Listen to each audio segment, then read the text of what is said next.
नमस्कार दोस्तों, शुरू करते हैं इस वीडियो 2 के अंदर डिस्पोजल ऑफ सॉलिड वेस्ट,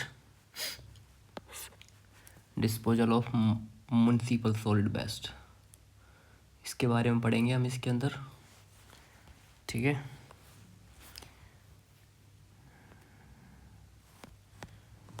ठीक है। अब बात करते हैं इसके जनरल पॉइंट के बारे में कि जनरल पॉइंट क्या क्या है। रिफ्यूज़ को ट्रक में लोड करने के बाद में फाइनल डिस्पोजल के लिए ले जाया जाता है और ट्रांसपोर्टेशन के एक दौरान प्लास्टिक, पेपर, ग्लास या रैक पिकर्स द्वारा रिमूव हो जाता है। उसके बाद में बात करते हैं selections of the disposal methods.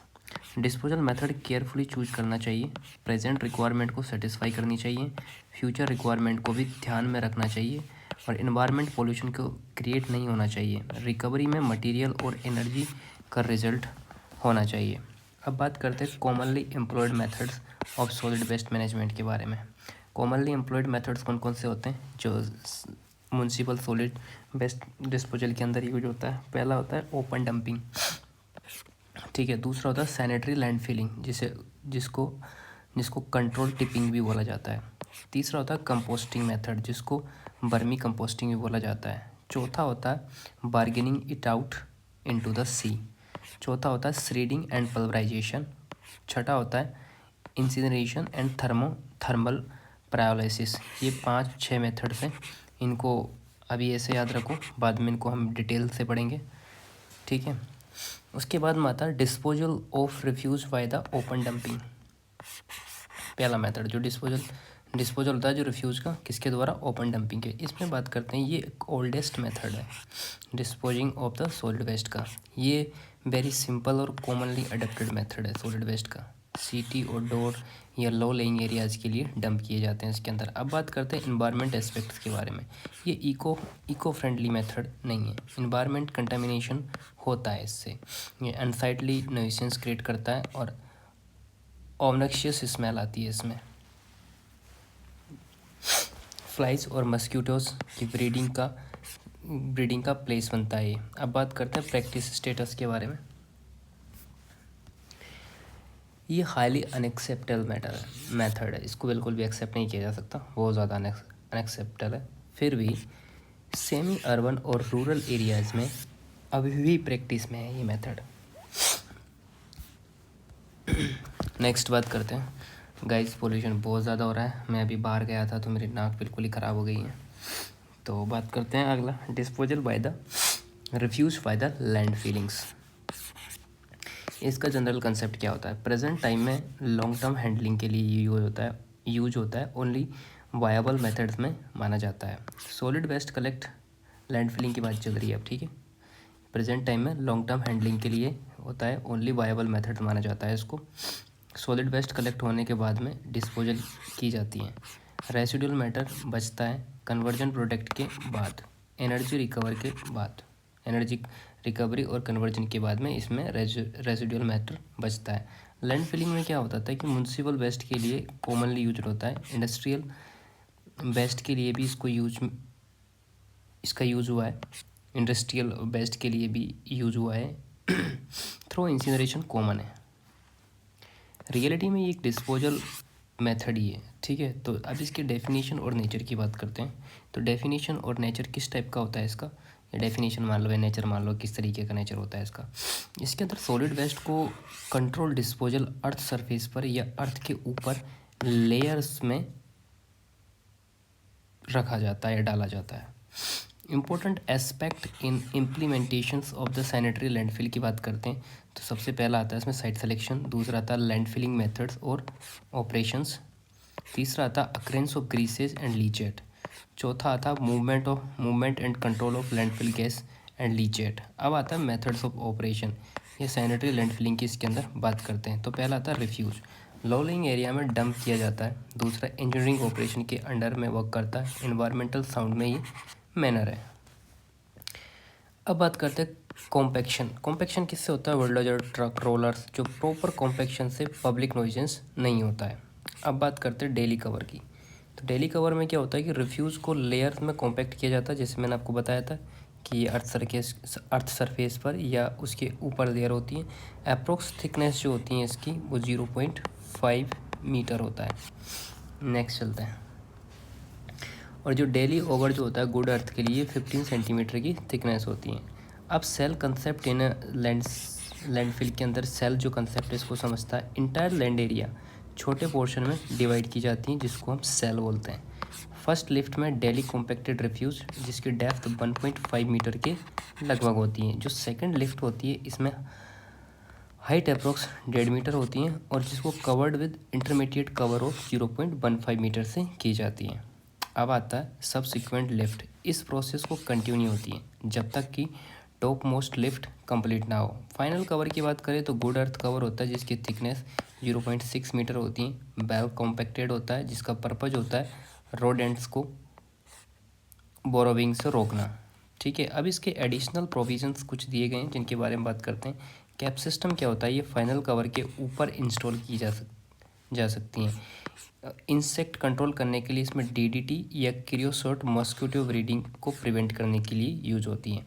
अब बात करते हैं इसकी stabilisation of the refuse. Time के साथ या ऑर्गेनिक मैटर का डिकम्पोजिशन होता है, मतलब जो रिफ्यूज होता है उसका स्टेबलाइजेशन टाइम के साथ होता है, या ऑर्गेनिक मैटर को डिकम्पोजिशन होता है, या फील्ड रिफ्यूज स्टेबलाइज होता है जो स्टेबल कंपाउंड्स में कन्वर्ट हो जाता है। नेक्स्ट बात करते हैं रिफ्यूज स्टेबलाइजेशन में। जो इसका बेसिक कंसेप्ट होता है जैसे मैंने बताया आपको अभी टाइम पासेज के साथ होता है। ये फील्ड अब रिफ्यूज स्टेबलाइज हो जाती हैं, ये ऑर्गेनिक मैटर डिकम्पोजिशन होता है, subsequent conversion into the stable compounds होता है। अब बात करते हैं nature of land filling operation की। जो लैंड फिलिंग ऑपरेशन का नेचर कैसा होता है? ये essentially biological methods of the waste treatment होता है। बेस्ट स्टेबलाइजेशन होता है कैसे कि दो प्रोसेस में, कौन सा? एरोबिक बैक्टीरिया प्रोसेस से और एनारोबिक बैक्टीरिया प्रोसेस से।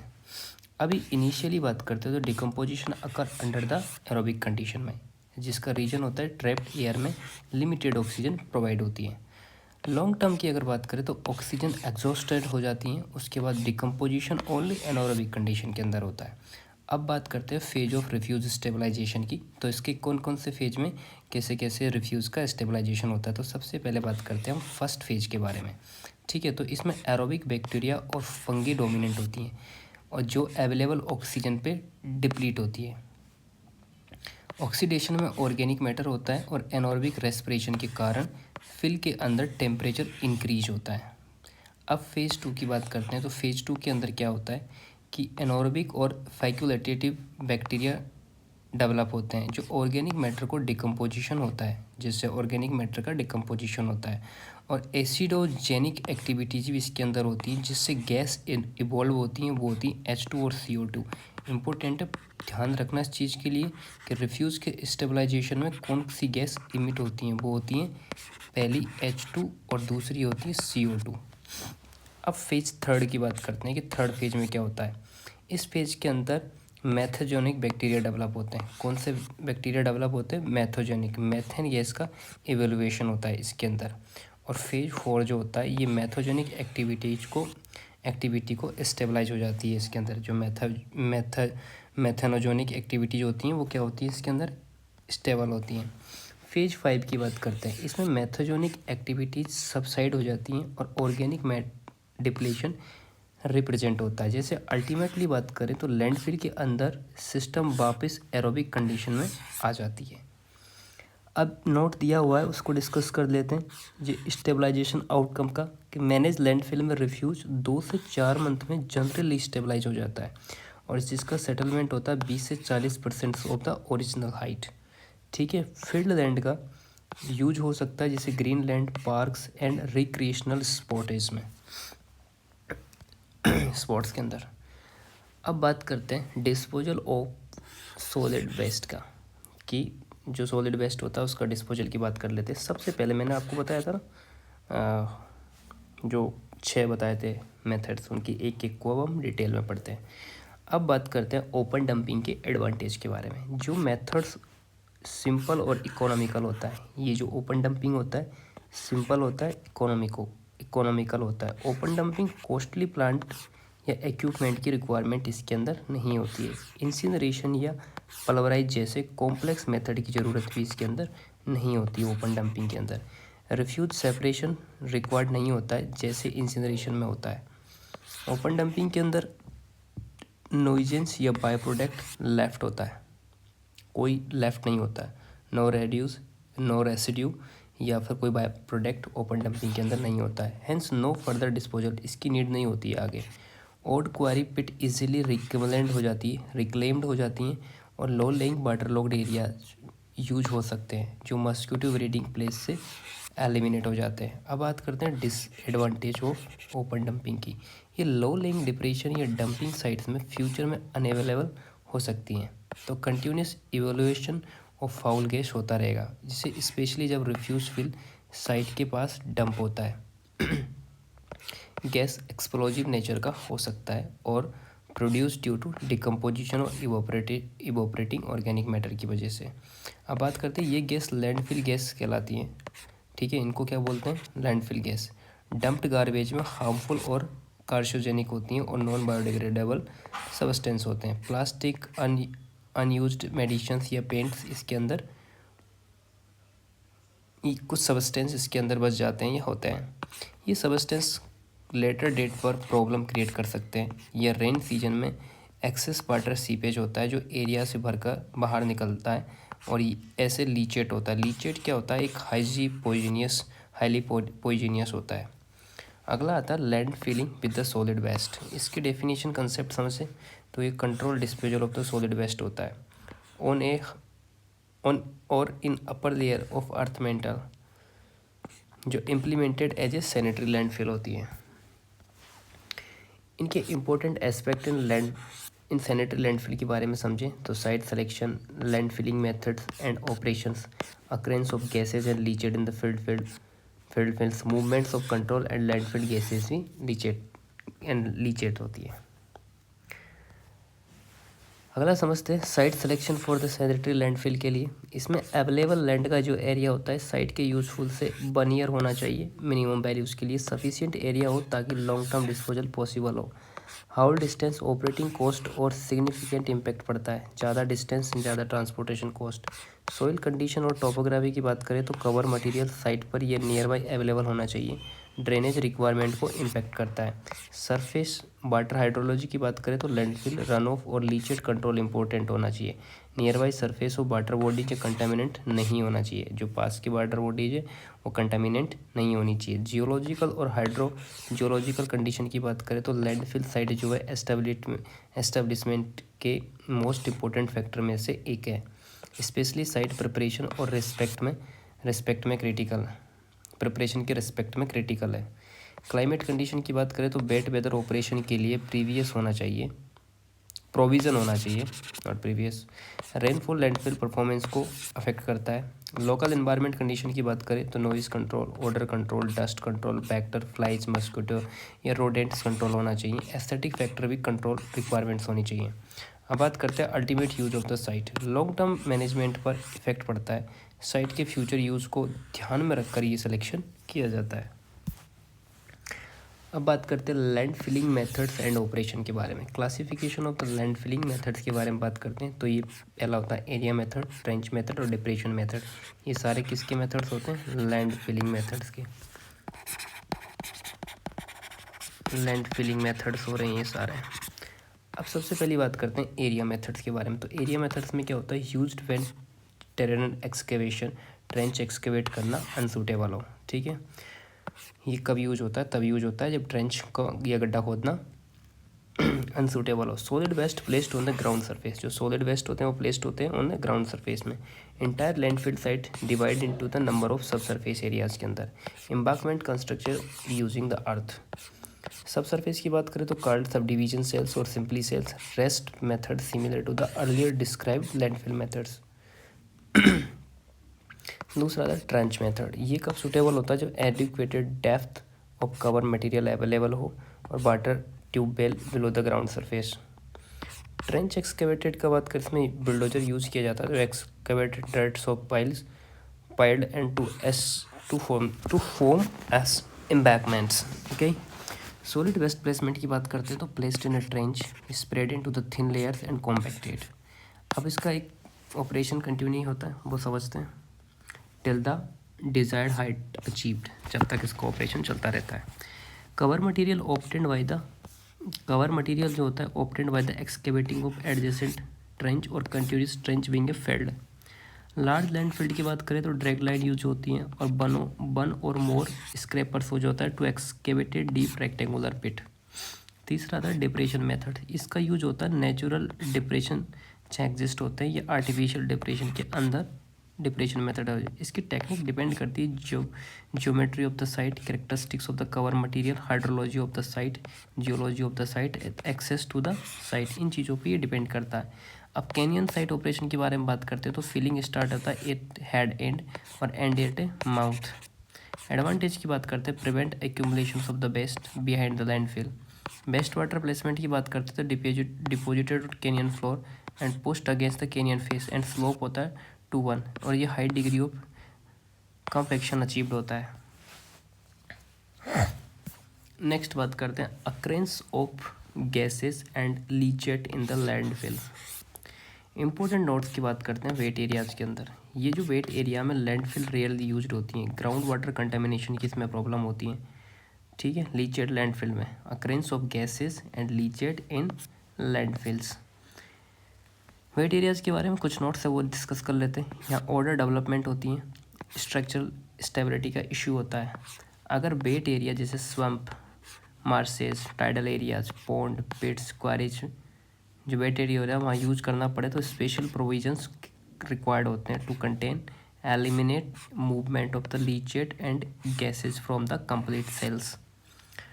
अब बात करते हैं occurrence of gases and leachate. Biological decay of the organic material पहला जो होता है, इसमें एरोबिक एनोरोबिक कंडीशंस होती है जो इवेल्युएशन ऑफ द गैस और लिक्विड होता है।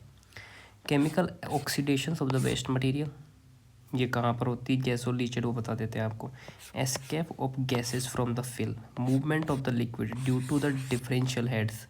डिजोल्विंग एंड लीचिंग के बारे में बात करें तो ऑर्गेनिक मैटर, इनऑर्गेनिक मटेरियल और by water and leachate moving through the fill होता है। बात करते हैं मूवमेंट ऑफ डिजोल्व्ड मटेरियल के बारे में, due to concentration gradient and osmosis इसके अंदर होता है। अनइवन सेटलमेंट की बात करें इसके अंदर तो caused by the consolidation of material into the voids. अब बात करते हैं गैसेज एंड लैंडफिल के बारे में। टाइप्स ऑफ गैसेस प्रेजेंट होती हैं, एयर, अमोनिया,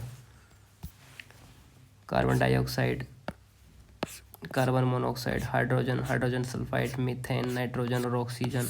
ये सारी चीज़ें इसके अंदर होती हैं, जैसे CO2 हो गया, मोनोऑक्साइड हो गया, H2S हो गया, मीथेन हो गया, नाइट्रोजन हो गया, ऑक्सीजन हो गया। ये सारी चीज़ें क्या होती हैं कि ये गैसेज इन लैंडफिल के अंदर होती हैं।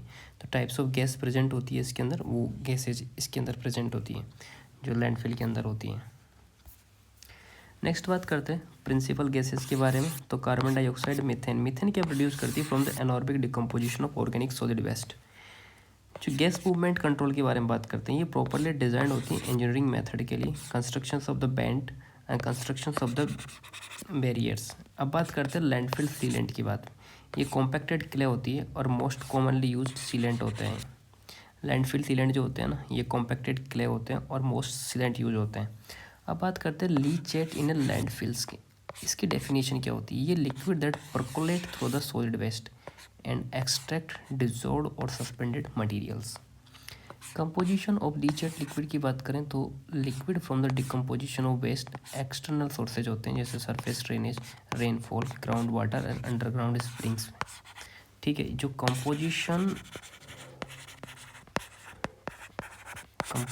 ऑफ लीचेट्स होते हैं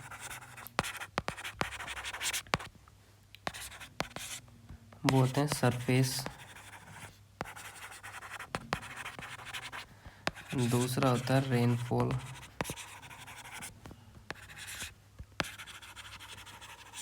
ग्राउंड वाटर, चौथा होता है अंडरग्राउंड स्प्रिंग्स। अब बात करते हैं लोकेशन ऑफ मूवमेंट के बारे में। मूवमेंट क्या होता है, found at the bottom of the landfill, moves through the underlying strata, some lateral movement of the occur depending upon the surrounding materials. अब बात करते हैं कंट्रोल मेथड्स की कि इसके अंदर क्या कंट्रोल मेथड्स हो रहे हैं। क्ले लाइनर्स होते हैं, सिंथेटिक लाइनर्स होते हैं जो जियो टेक्सटाइल में होती है, मोस्ट फेवरल और फॉर रिड्यूसिंग परकोलेशन इसके अंदर होते हैं। अब बात करते हैं रिडक्शन ऑफ लीचेड जनरेशन की।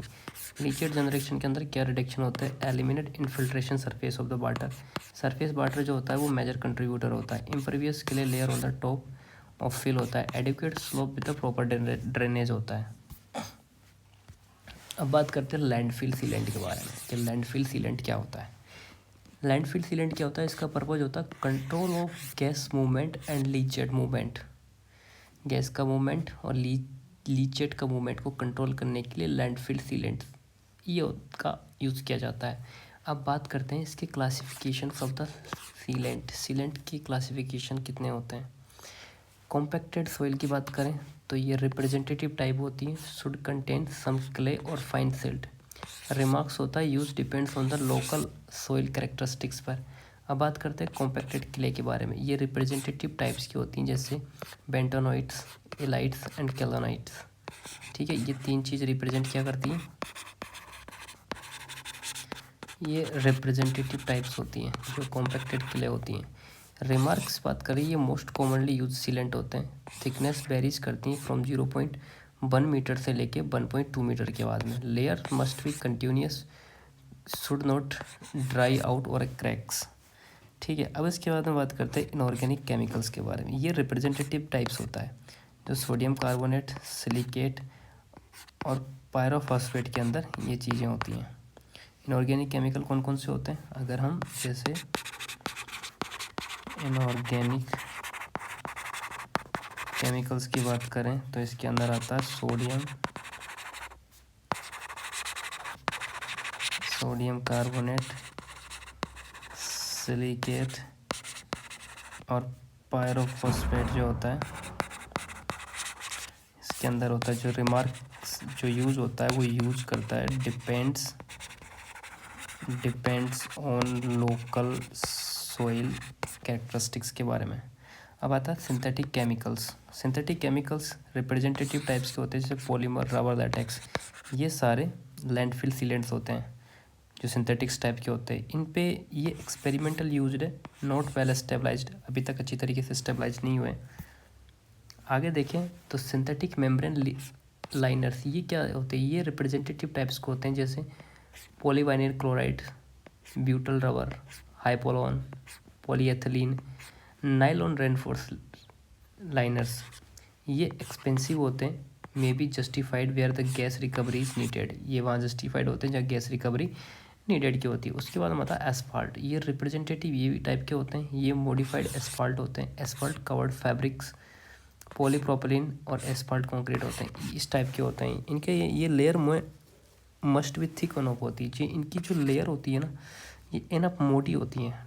किस लिए? To maintain continuity and differential settling condition के लिए। और भी बहुत सारे रिप्रेजेंटेटिव टाइप है जैसे gunite concrete, soil cement and plastic soils. कौन कौन से? ग्यूनाइट कंक्रीट, सॉइल सीमेंट और प्लास्टिक सॉइल। ये वहाँ यूज किया जाते हैं जैसे अल्टरनेटिव सीलेंट मटेरियल से। ठीक है, कौन कौन से?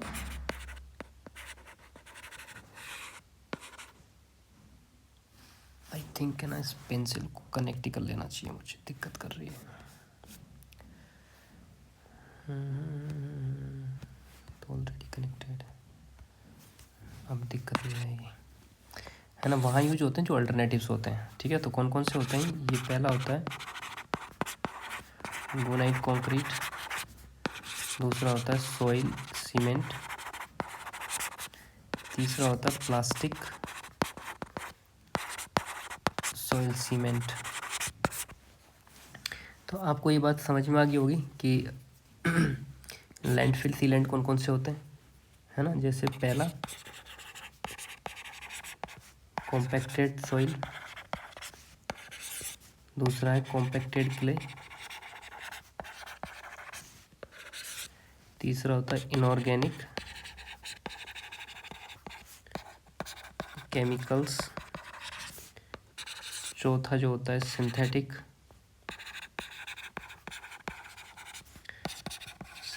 केमिकल्स, पांचवा जो होता है सिंथेटिक लाइनर्स, छठा होता है एस्फाल्ट्स, अब एग्ज़ाम में कैसे पूछ सकते हैं, इनके एग्जांपल्स पूछ सकते हैं कि इनमें से कौन सा कॉम्पैक्टिव सॉइल का कॉम्पैक्टिव सॉइल है, कौन सा कॉम्पैक्टिव क्ले का एग्जांपल है, रिप्रेजेंटेटिव है, मतलब इस टाइप का पूछ सकते हैं आपसे, है ना। तो ये कॉम्पैक्टेड क्ले का याद रखते हैं, इसके अंदर ये चीज़ें होती हैं, ये कॉमनली यूज्ड सीलेंट है, इसलिए ये पूछा जा सकता है। इसकी लेयर थिकनेस कितनी होती है, 0.15 से लेके 1.2 मीटर तक होती है ना, ये चीज़ें पूछ सकती है। और कौन सी चीज़ सॉइल के कैरेक्टरिस्टिक्स पर डिपेंड करती हैं, तो इस तरीके का एक क्वेश्चन बनेगा, बिल्कुल डायरेक्ट क्वेश्चन बनेगा। आप ऐसा मत सोचना कि कुछ घुमा देगा, वो घुमाएगा भी नहीं, इवन यूपीएससी तक नहीं घुमा सकता इसमें से वो।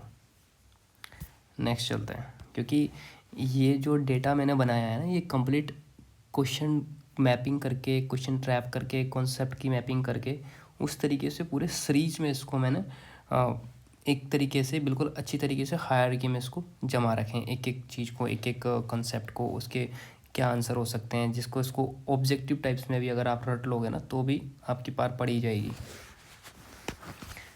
Movements and control of the landfill gases. तो मूवमेंट और जो कंट्रोल होता है लैंडफिल गैसेस का, उसके बारे में समझते हैं। जो gas movement in the landfill क्या होती है। अंडर आइडियल कंडीशन की बात करें तो गैसेस आइदर वेंटिलेटेड और एटमॉस्फेयर हो सकती हैं to collect energy productions. Quantity of gas की बात करते हैं, इन मोस्ट केसेज में 90% गैस का वॉल्यूम होता है, जो कंसिस्ट किससे होता है, मेथेन और कार्बन डाइऑक्साइड से। ये मैंने आपको पहले बताया था। मीथेन बिहेवियर की बात करते हैं तो ये आल्दो मोस्ट मेथेन एस्केप्स होते हैं एटमॉस्फेयर के अंदर, कंसंट्रेशन इसका जो होता है 40% तक होता है, और एटलीस्ट लेटरल डिस्टेंस जो होती है 120 metre from the landfill edges होती हैं। अब बात करते हैं carbon dioxide behaviour. Carbon dioxide behaviour की बात करें इसके अंदर, तो डेंसिटी जो होती है कार्बन की 1.5 टाइम डेंसर देन एयर होती है, और 2.8 टाइम देन मिथेन होती है। मूवमेंट कैसे करते हैं ये गैस, मूवमेंट होती है इसका कार्बन डाइऑक्साइड का tends to move towards bottom of the landfill. जो इसका रिजल्ट नहीं करता वो हायर CO2 कंसंट्रेशन होता है इन lower portion of the landfill. ठीक है, तो गैस मूवमेंट एंड लैंडफिल के बारे में समझ में आ गई। आइडियल कंडीशंस आपको बता दिए, या तो वेंटिलेटेड टू एटमॉस्फेयर हो जाती हैं, या कलेक्टेड फॉर एनर्जी प्रोटेक्शन के लिए हो जाती हैं। Quantity of gas 90% gas volume का होता है, जो मेथेन कार्बन्स होती हैं, उसमें मेथेन का भी बिहेवियर समझे तो ये आल्दो मोस्ट मेथेन एस्केप्स होती हैं टू द एटमॉस्फेयर, और जिसका कंसंट्रेशन होता है 40% तक होता है। एटलीस्ट जो डिस्टेंस होती है up to 120 metre from the landfill edge से होती है। कार्बन डाइऑक्साइड का बिहेवियर समझे तो इसकी density 1.5 time as a dense air होती है, 2.8 time as a dense methane होती है। मूवमेंट इसका होता है towards to the bottom of the landfill. ठीक है, अब बात करते हैं effect of CO2 on a ground water. CO2 का ग्राउंड वाटर पर क्या इफेक्ट पड़ता है। CO2 रेडिली सोल्यूबल होती है इन वाटर के अंदर, जो लोअर pH और इंक्रीज करती है hardness mineral content of the ground water and by soluble of the calcium carbonate और मैग्नीशियम कार्बेट से। नेक्स्ट चलते हैं, 2 मिनट बची दोस्तों, इसमें कितने पेज करना है, हाँ ठीक है हो जाएगा। Control of the gas movements की बात करते हैं अब इसके अंदर। कंट्रोल ऑफ गैस मूवमेंट की जनरल कंट्रोल मेथड्स जो होते हैं वो control of the bands, construction of the bands, construction of the barriers और गैस रिकवरी से इसको कंट्रोल किया जा सकता है। तो सबसे पहले पढ़ते हैं control of the lateral gas movements by installing the band made of the materials more permeable than surrounding soils. दूसरा होता है control of the downward gas movement. जो डाउनवर्ड गैस का मूवमेंट्स होता है किससे होता है, वो installation of the perforated pipe से in gravel layer at the landfill bottoms.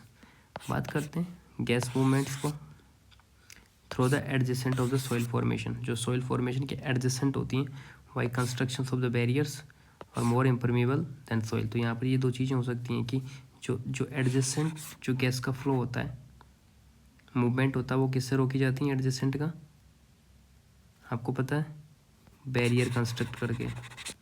ठीक है, जो डाउनवर्ड गैस मूवमेंट होती हैं वो कैसे होती हैं, पाइल से।